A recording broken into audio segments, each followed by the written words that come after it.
The cost of lithium iron phosphate batteries has plummeted this year. No one's been talking about this, but we've just found out this new information.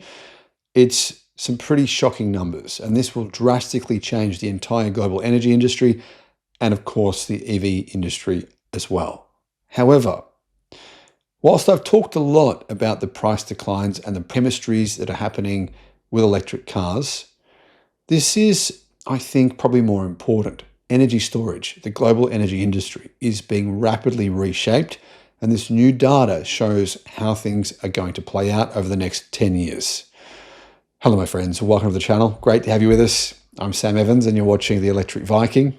Today, we're not talking about a single car launch. We're talking about the single most important number in the entire electric vehicle transition. This is the number that dictates if your next car is affordable. It's the number that dictates when the grid switches entirely to renewables.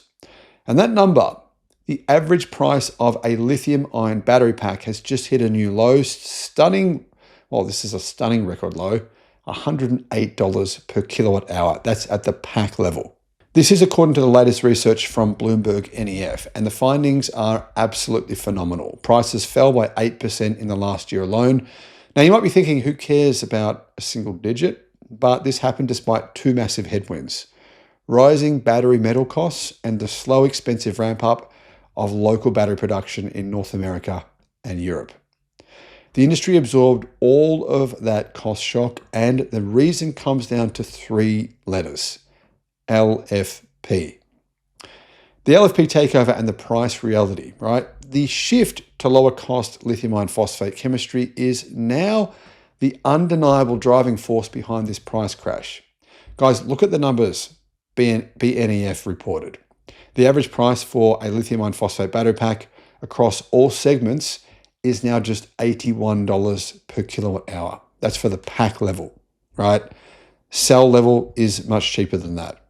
Compare that to the average price for a nickel manganese cobalt battery pack, so NMC. The traditional chemistry, which obviously is in a lot of North American and European EVs, that's $128 per kilowatt hour. So 128 versus $81. That means that NMC batteries are 45% more expensive. 45%. That's a pretty damn big difference. The shift to lower cost lithium iron phosphate chemistry is now the undeniable driving force behind this price decline, and it means EVs are getting cheaper everywhere. LFP is therefore giving a huge cost advantage to manufacturers who are using it. And it's why we're seeing nearly every major manufacturer, from Tesla to BYD to Kia to Volkswagen, rapidly pivoting their entry-level vehicles to LFP. I mean, Tesla's been doing this, and BYD, of course, for years, but other automakers have been slow to come to the party. This kills price anxiety because it's making cheaper EVs possible.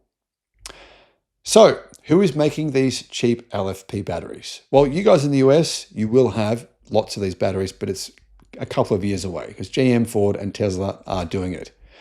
But right now, the answer is really it's China. BNEF confirms that overcapacity is centered squarely in China, where battery manufacturers are consistently producing more cells than the global market actually needs.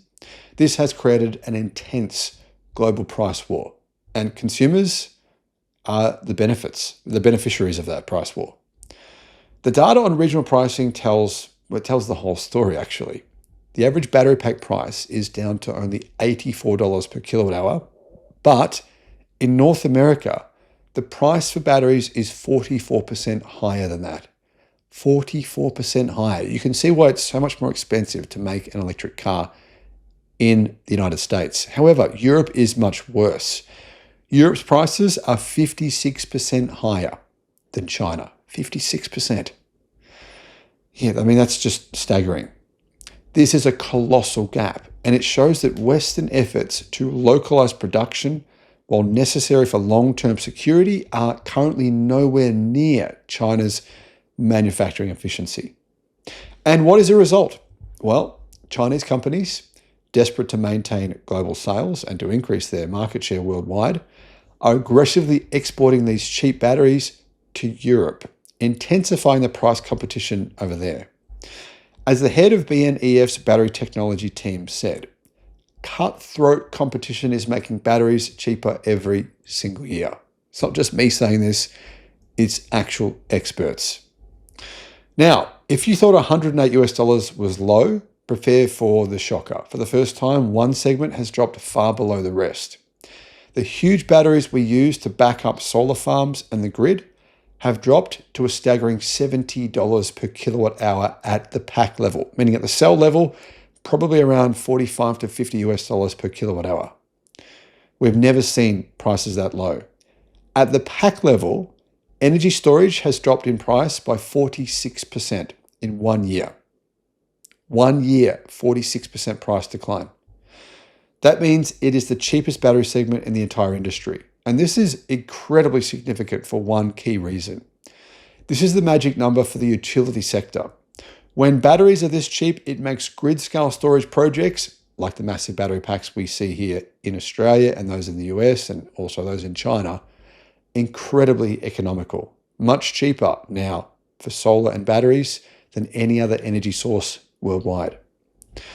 It allows solar power to be generated during the day and, of course, stored cheaply, then fed into the grid during the evening peak, killing the need for gas-fired peaker plants. Even in Texas, right, the hub of America's fossil fuel industry, solar has increased by 44% this year. This single figure accelerates the entire integration of renewables globally. So what does this all mean for the consumer? For you guys watching right now, how does this affect you? Well, it means the primary obstacle to widespread EV adoption and to widespread getting rid of coal power, which is really probably the high purchase price of batteries, is being rapidly solved by Chinese efficiency and LFP technology. By the way, LFP batteries are getting better as well in terms of their energy density and their charging speed and longevity. Battery packs for EVs fell for the second time. Battery packs for EVs fell below the $100 threshold. They're now at $99 per kilowatt hour on average. But of course, much cheaper in China. Every car manufacturer that is serious about electrification must be focused on reaching this $100 mark or lower.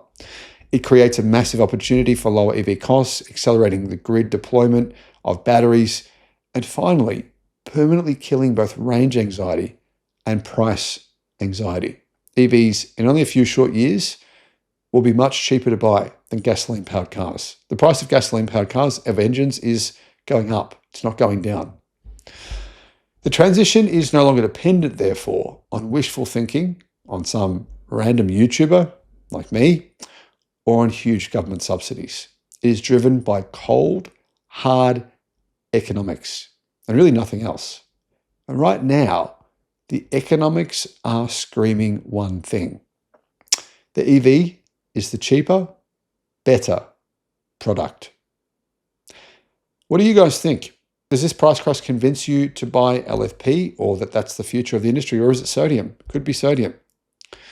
Or are you worried about the lack of production in the United States, particularly in Europe? Guys, let me know in the comments below what your thoughts are. Thanks for watching. Bye-bye.